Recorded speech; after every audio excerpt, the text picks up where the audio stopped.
mumienu ene yaji wonu matumu so amunkoye juma wo men ye court batanu ena shrage mpeni mfoso so ede adesire bia kwakoto mampeni na nadu danko akufo ado anim ede adesire a anopa ye bekum na ye de ho nkomopa mampeni dada ye wura John Dramani mama ene wo kasai na sem na date a wase reshafo no eba eboa me nya adwenfofro so eba bebo adwuma ena entity aboto so mpa fm nsantwe for proso chese odon for ya adoma bronya mperinfo chese Accra Zoo no a omo etutu mu no omo ebesa biebio yes Chinese ya de hie bi OGR fo akwaje taxi a wo ma sane nkraman ena di egu wo no so ena entity so chese portrait akuafo no chese afi bronya ne ebedidie nenso enkukọ no wanya ne fokora no ebia 70 Ghana no ye ne omo no ede ma na akwakoto ne nti ehwe ne mu se be 150 ne 100 Ghana di akokọ no afi ye betopa Sompa ka sia de ya tie ni se enkopie mu so ewadwira eye dissect no ebehia no message na ye bi dia fa emfuranifo ene won mo sem abusia we ni afufro pin ni akeka se ede ne se kase abia wo bia no pe ye ba ne ede aba besomo me de ya bo amale bia boga no pe mene wahini ni ama kranchata zo asofu mami premeni kase bonu chechemu ene se ye kase emra chebedwafie enra wage atum ematemboafo nan emumieno ya yo mo ne nyina awie ya omokoye atemboafo enso ewo man ye koto ebatan no emo na wonom ne Justice Francis aka ayensu Justice Samuel Kwame Edu Esiedu na ebra na Speaker of Parliament Yera Abambabe ekasa no se eye ne nwanwampo said that day afa na wura no mu yabo omudin so omon kokoto batan Supreme Court sanse woni mo adwuma so a wom ye wo bra na wonom eye lawyers wo se wo man mrakuni no makwan sa abribia da no ye beyi nipa bi sa na ye yipe na chese ne de ama committee no wie wo mo numa nyina de a na chese yaje wonum so aba abetom yentie said ye wura Abambabe ka asem no was the year meet of the current Chief Justice. Sompa FM. They were called to the bar the same year, and she was an excellent student, and throughout she has distinguished herself a very deep, learned, professional lawyer. I don't know why it took that length of time for her to get to the Supreme Court. Justice Samuel Kwame Adibu Asedu, I've been questioning why he was in the High Court from 2006 to 2019. I just can't fathom why that happened. Because he's been a very excellent lawyer, judge, and in fact recognized international. And an academician, did very well at JIMPA, and the progress was so slow at the bench. I just couldn't imagine it. And he never went for anything apart from excellence. He had on a number of occasions talked about lawyers preparing and appearing before him, and talked about those who were not well prepared and those who were well prepared. So I think that we should really look at this matter and maybe, as one of them suggested, come out clearly to guide people on the benchmarks or merits or otherwise or criteria in the assessment and appointment of judges to the Supreme Court. It's very, very important. But I can only share with you the experience of one family where the woman felt that there was injustice in their house. Na committee chairman Ormonyafo Jo Seusu and so Echremu na Okase mienu aka no wom gusuada eye wonmo enkrata etieti nsemu a ene said the owe nyina wonmo ensaka wom so beko ene Justice George Kingsley Compton Justice and as ya gbewu ya wom nyina dan so wo ye wonmo enkrata wo se emra no makwan na ne o kan se wom de wo man no be hye wonmo akomemu na wa ye adwuma e be so Ghana de hye nso ani for appointment as justices of the Supreme Court. The Speaker, I will refer to the highlights and I urge the Hunter Department to capture the report in its entirety. The Speaker, on Tuesday, July 26th this year, His Excellency the President, in accordance with Article 1442 of the 1992 Constitution, communicated to Parliament the nomination of 4 justices for appointment to the Supreme Court of Ghana. The Speaker, this report is in respect of 2 of them. The 2 are Justices Barbara Frances Zakayinsu, and Justice Samuel Kwame Adibu Asiedu. The Speaker, as is the practice, the committee referred to the Constitution of the Republic, the Standing Orders of Parliament, the CVs of the nominees, and some certified judgments of the nominees. The Speaker, pursuant to Order 172 of the Standing Orders, the names of the Supreme Court nominees were published in the newspapers for the attention of the public and to also request memoranda from the public in respect of the nominees. The Speaker, the committee also sought information on the nominees from the Internal Revenue Authority, from the Ghana Revenue Authority, from the police, and from the National Intelligence Bureau.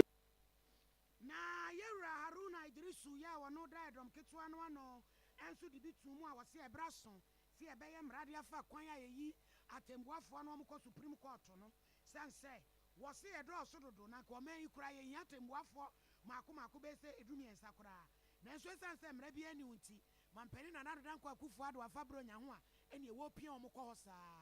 Tomorrow, if a particular president decides that he wants to appoint 25 justices of the Supreme Court, we will say because of jurisdiction, because of supervisory role, because of adjudicative role, it must be.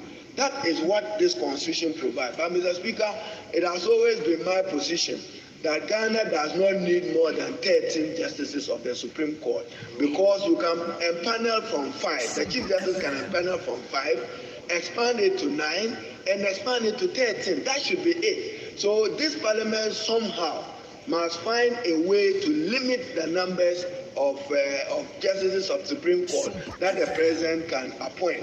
We have seen President Akufo-Addo take full advantage of it. He has appointed more Supreme Court justices than any other president has done under the Fourth Republic. It is within his right. It is within his power. It is within his mandate. But, Mr. Speaker, can this parliament say that at any time we will not allow the president in the exercise of his power to exceed 13? That will be my submission, Mr. Speaker. So the justices appeared before our committee, as I said. They themselves are concerned about, I refer you to page 8, provision of legal aid to the vulnerable. Our legal aid system is still very weak. The system is not efficiently put in place.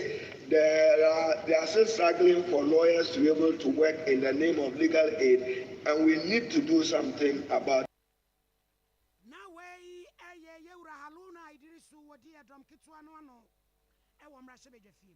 Abusua fa mo film raso gefiem ne fa mo nkoma mpani na na dodan kwa kufu do chima pc be ma boda na tena ene nra okota krade abonten so okoye amamre ne amane a we eye container terminal kwasi buru ne beka na say multi purpose a mampani na na dodan kwa kufu do kuku bia no na obia no na ye Prime Meridian Dock Limited for ena na ekwa akwhye omonsa empanifo traffic ka ne mesi ani a be $137 million eno mode eremu asadwumadi mampani na na dodan kwa kufu do no da wako etadi abonten so a wako akobia no ye be hyase asomo my Ghana e wo Takrade habo. I'm very happy to be back in Takrade. Doubly so, because my presence here is for 4 good reasons. Firstly, to commission a new state-of-the-art dry bulk terminal. Secondly, to commission the Atlantic Terminal Services Container and Multi-Purpose Terminal. Thirdly, to cut the sword for the construction of an oil and gas services terminal.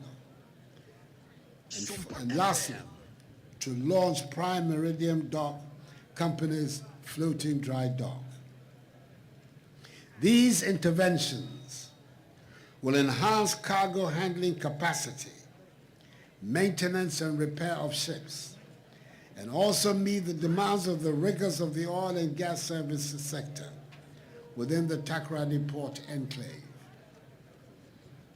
Nanano, ladies and gentlemen, since the commencement of operations of the Port of Takrade in 1928, in the era of the most far-sighted of colonial governors, Sir Frederick Gordon Gettysburg. It has gone through many phases of development to put it in a position to meet the growing maritime trade and oil and gas services sector. Its expansion and transformation have an overarching objective of expanding the Ghanaian economy while boosting trade, regional and international trade. I'm here today because government is determined to improve maritime trade and position it as a major economic growth engine.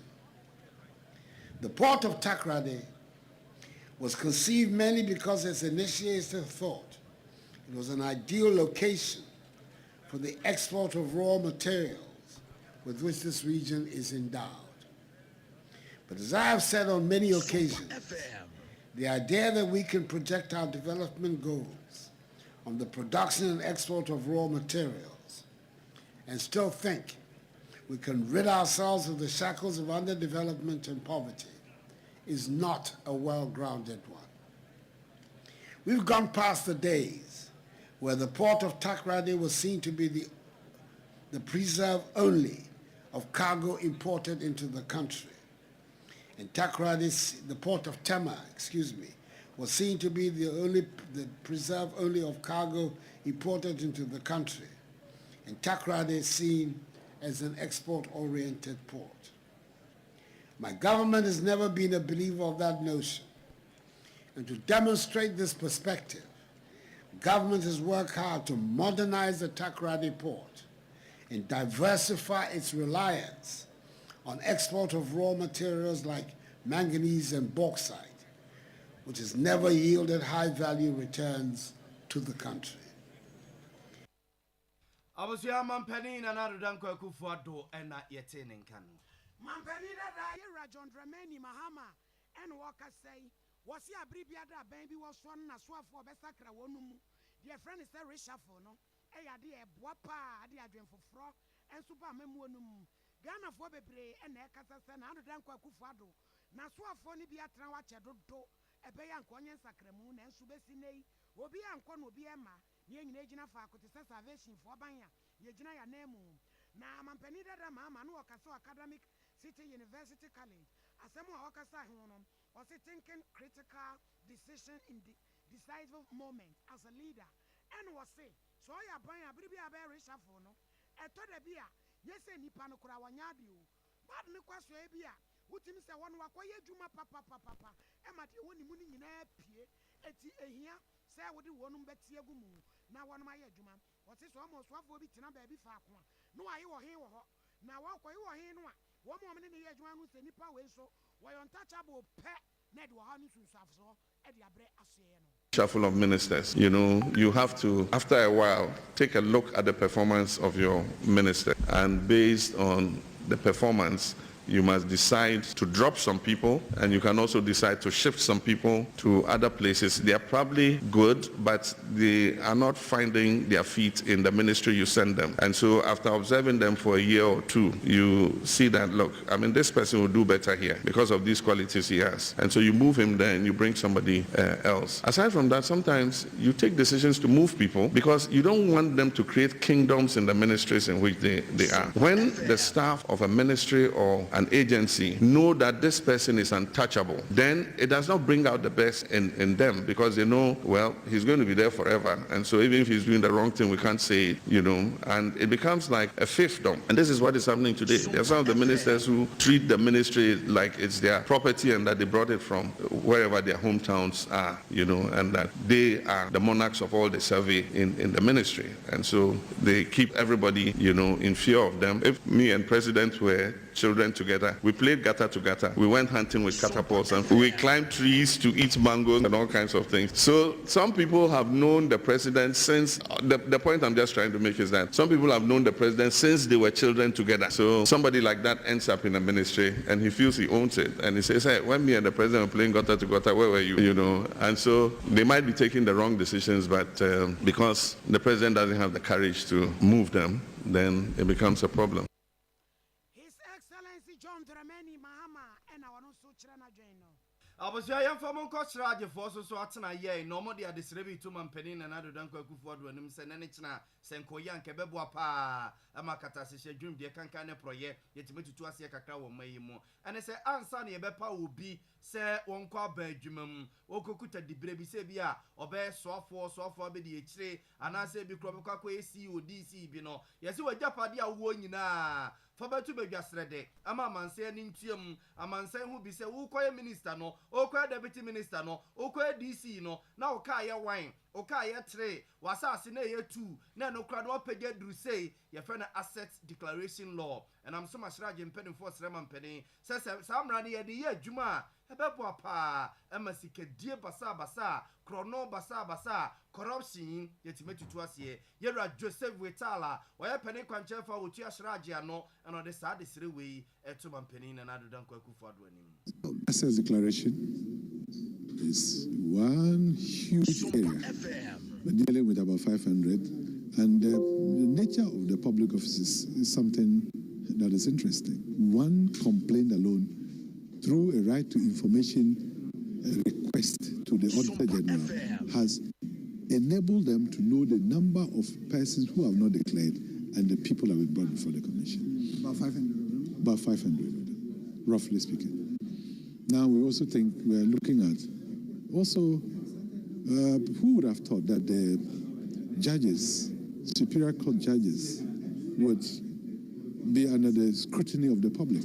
Yeah, there are complaints about that have come, allegations against when a law is passed. Sanctions are set out. This particular constitutional provisions in Chapter 24 do not create sanctions, but gives it to the discretion of the Commission. And discretion has also been interpreted to be said that it must be done under certain circumstances. So it restricts the Commission from wanting to go beyond a certain level. We have since still been handling certain type of cases, but I gave those two examples as outlier cases. One, in the course of the investigation, the person goes to. So what do you do?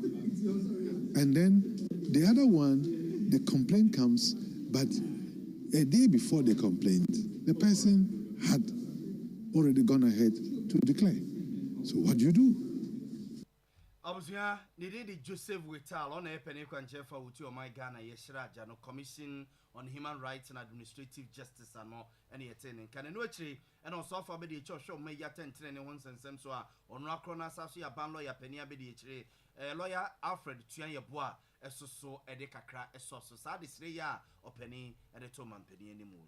In Ghana, what I've seen is that people talk about corruption, but we ask them to come up with information, they refuse to come, even though we have various acts or laws seeking to protect people who give information about corruption. So the fight is not one person's fight, it's a collective fight. We all need to get involved, we all need to speak up, we all need to make sure that people who engage in corruption are not glorified. Because if, for example, I engage in corruption, it should be possible for my own people, even my family, to disown me and tell me that what I've been doing is not proper. Lawyer Alfred Tuan Yabua, so for the church show may attend to the Hunts and some no cronwa, as I see a ban lawyer penny abedi chinti, Srajin penny for this ra, or Maritum and Penny and I do Dunko for when you moon, and I know so Ibua wound. One man, the other sorry, and some of it, dear, at Siakoma, Nama Bufua, Namiara. What do you want before Babro Bakurakunu? Yet that's what the year you took a Chinese phobia. Yenian Payan Sia said Yeminedi. One more year Juma Ewakaswa, one more Tiavati, Ghana Revenue Authority from Penny Foko Brua, one must stand in Kanamine and a Diago Wonoso, Wabram Penny Fred would do one man in Joseph Anine, and it's central fortune common or Sia Diomukomu Yanit Tie. When Yamin di one more for fear, Naquamuswadi and Sense Wama am, and Kramabati in area. Kabaya was them papa. No say woman crow for money woman namano. Yasadam woman titienti. Woman to mean cramani in command and cramino, and what they so ever from. Tia some way and so wada. One dinning another quack or dying a binding lawyer penny attorney general. As yet, no more raka 7 10 Mutimi free Mukromuma, Mudia Mukro, Mudia Mutia, Muba Bedru Anoma, Omani da one pine. Ya any kama fonti, Emma Maya Sans and Vuno and Fancherayan. Now was say, Saquari company, Sia, Womudi and Yamran Simu, Ebini executive query, Palo Stone query, Tanisco query, who was in query, and one more ISA and Yambra Semono. No see and son, Womobako Caswano, Womukosha or Sudoku. Yeah, no so query companies, Nibu, Womuchia tax in tea, one Makako to one Munu. Na Momuchia any one a betia, Ajimuku Yanada, Yentio Rajo Stefana. So, like we always do, we have arrested some staff of these places we have been to. The CID will take over. The assessments their statements will be taken at the office, and then they will be dealt by some senior member of those quarries, and then we will also go ahead and then assess them preemptively, and then we will refer the matter for future comprehensive audit. The case will be investigated, and then the dockets will be completed and handed over to our legal unit for possible prosecution. We experienced a nasty encounter today where dogs were released on us, but thanks to our security officers in the name of the preventive staff that we have with us, who are part of us, GRE, we were able to quell the situation and we were able to go in and do our job.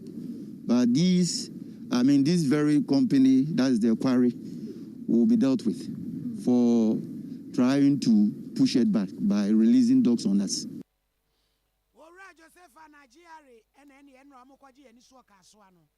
Abuso en to so ne fam ko Ghana Statistical Service mpeni for tonight na Ghana Statistical Service mpeni for na omo ewuku be from se Ghana Integrity of Public Service Survey womo ISM 50 no mo kire se Ghana ha ya yetie ya ba bedum pembrenso bi a yabusuam ni efiefiem ene ye montene so ne ye mpotemu a yetie no sasam ene besifie a se ye be se bia ye be ko post station ni akoba post for amane na se wo ya na wo se ye ba beche no a ye ba beche no na se wo se ye de ne kokko gina mra no wo koto a ye de ne kokko gina mra no dodo no ase gidie nim nti ama se ne duabon ko a duabo de beju se si ya na nanto a no de gina won na wo fu a hye na ne obi kro to make catch say achacha echo ba fine fura kwata stroke yimutre no mfanyo na asusu gina ho na eja ene wo se yim na wodi bigi wo na sa fifi mu we Ghana Statistical Service mpenifo akwakoye no na omo ede ho nkratasem akwakodan eye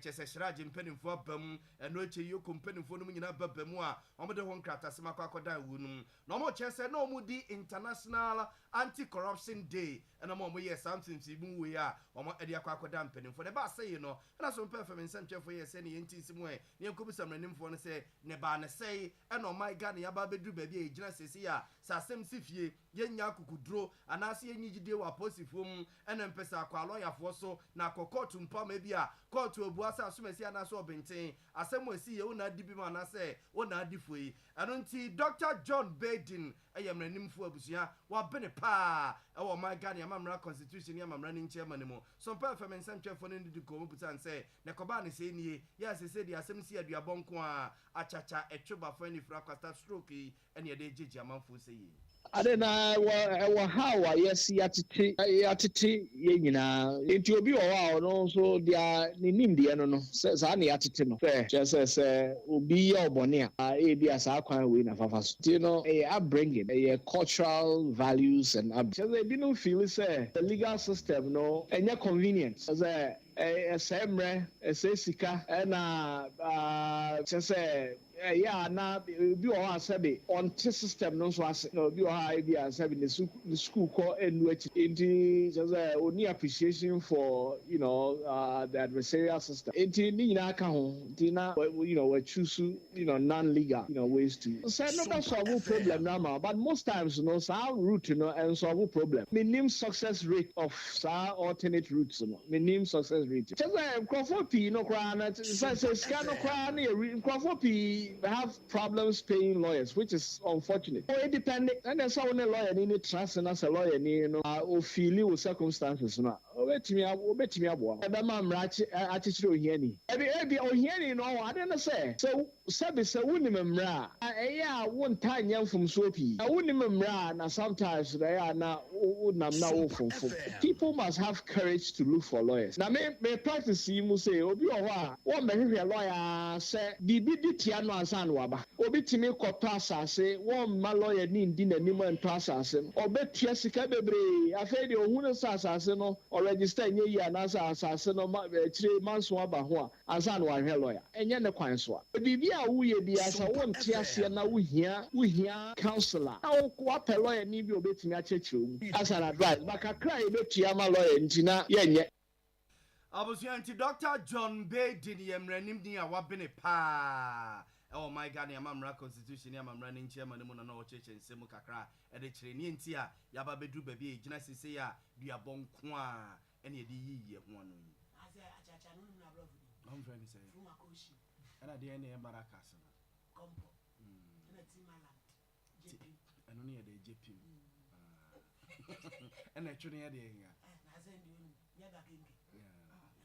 I like it, baby. I like it, baby. Abusiano Parosia Cassiabo, and a Sompa Uti, Minimura, and yet they assume style BAB. Now, Enra Santimantem Regional Coordinating Council, no one more transit in Conyasa was share, and Chiraka Kosu Wajira, Ninani Furanini, one month and some swore. Now was one for Santimantem on a yes or no, and when for Simon or Semensta, and was say. Yes, sir, what you do, be an assumed dream up.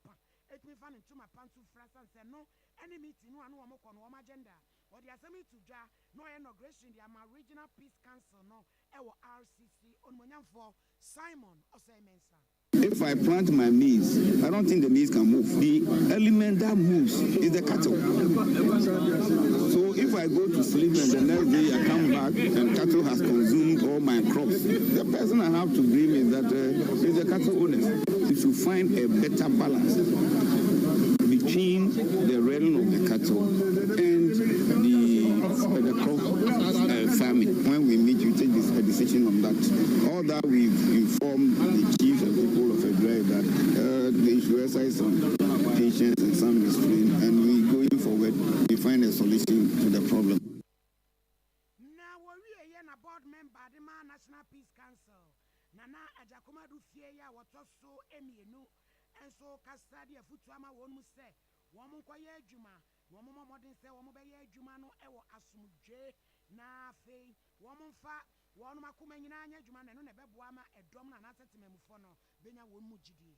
Our core value should be measured by fostering friendship, promoting trust, tolerance, goodwill, and community recognition. I will call on the incoming members of the Regional Peace Council to buckle up because the task ahead is critical for the development of our society and will require your full commitment, sacrifice, and dedication.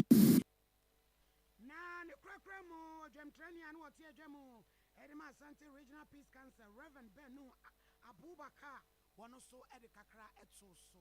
I've been a member for the past 4 years. We had a lot of conflicts. We have chieftaincy disputes in this region, a lot of chieftaincy disputes. We have youth agitations. The Galamse is very rife in this area. We can handle any of them and bring about.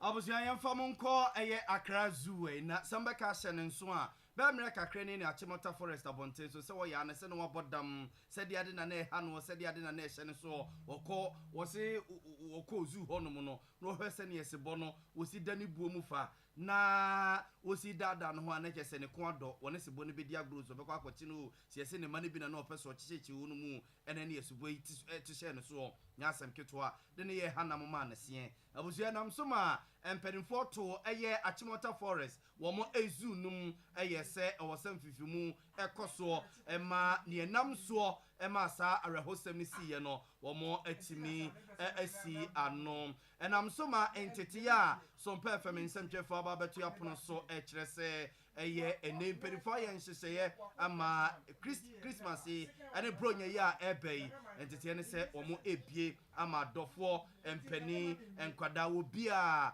etimi akọ no akọ nani so ade mraso adwani owo mraso agafie ma adehye a omo damango abaton pesua so a osaso ye soafo a oho ye nsa sinimu adodode ho nsensem so honorable Samuel Abdullahi Jinapo echeche nsemu kire yen eniema akomunti a sese de zoo no omo se wo mu ebia ma mansen aba ho biewu.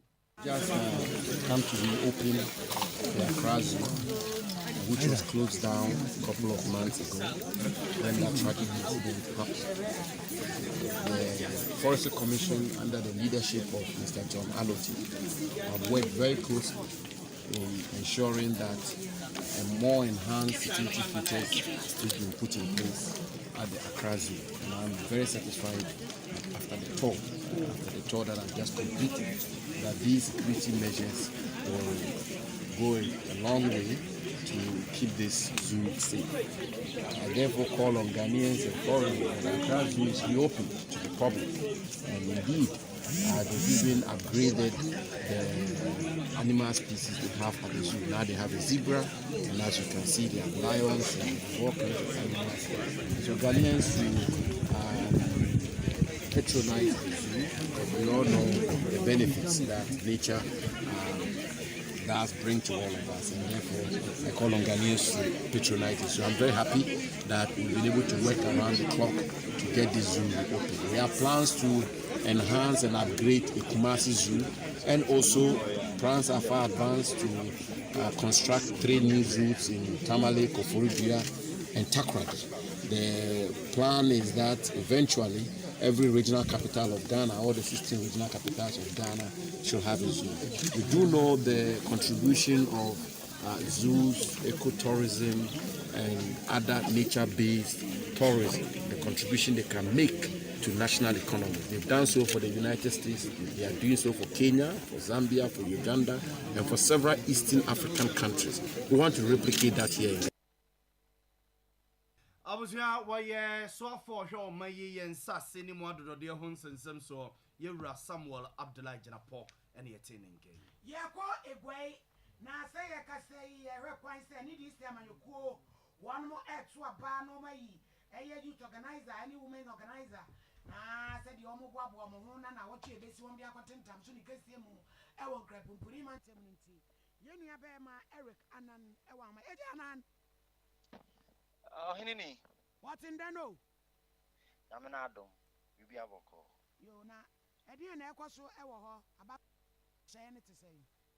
Oh, me da say enra da sene enrechi enra ebesi enne ya bo ye tie for ne ahwefo amane efa NDC for and women delegate conference I know eba so nyame adoma enne no ahobo bibia etimi ahwe atotodwa enra enwumre asad be 6:30 a medi free ho no enwumre mu onom no na ade a mpeinfo a omo ha no me kire bambofo a omo ewo mfimfi mantem titru ene a police police djuma no omo panyipa ono edo ma no ewo hanma ne din ASP Alexander Amenyo na ono etimi ababa bebo nani akonhoma hwa ehu na obisabusa mpeinfo na omo da djumadi na no ese auditorium honom na omo di djuma no nipa do sen na efa ema omo ka kire omo so efa nipa be 3000 na omo ma beto abano do omo ye be 1700 nti no ono aka ka ne no hu so nya de stampede bia enso betimi esi wo honom o hwe ground so honom ebebo nani akonhoma ese bambo sem de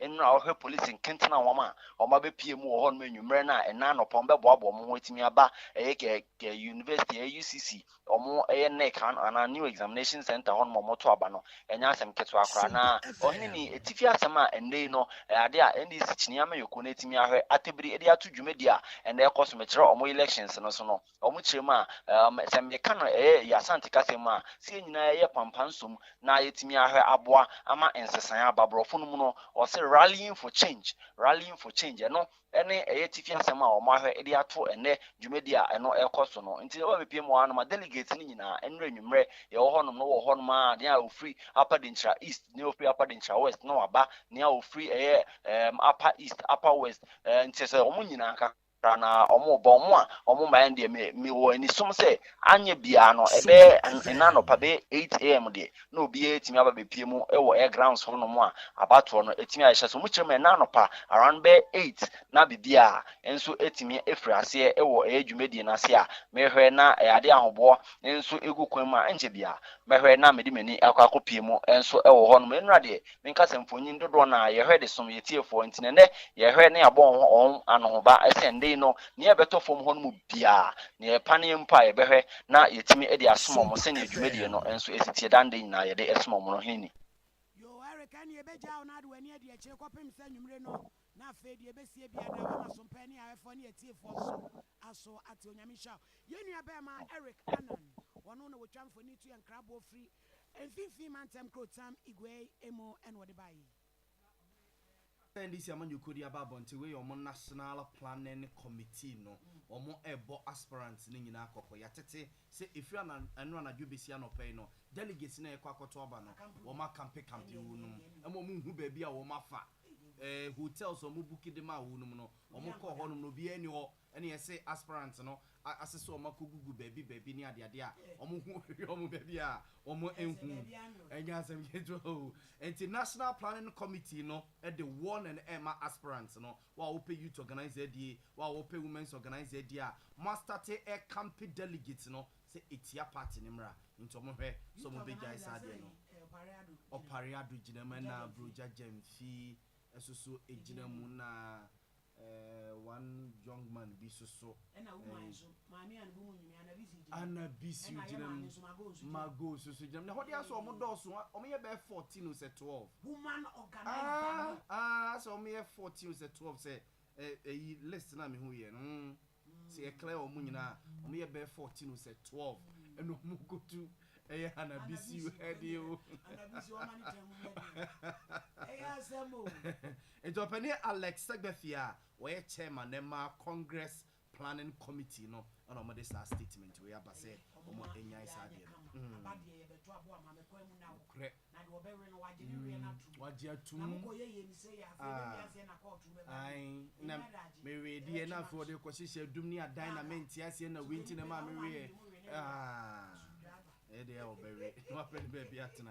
now, I was a friend for Cassian Koye, our Poultry Farmers Association of Ghana, bringing a that's a boss day.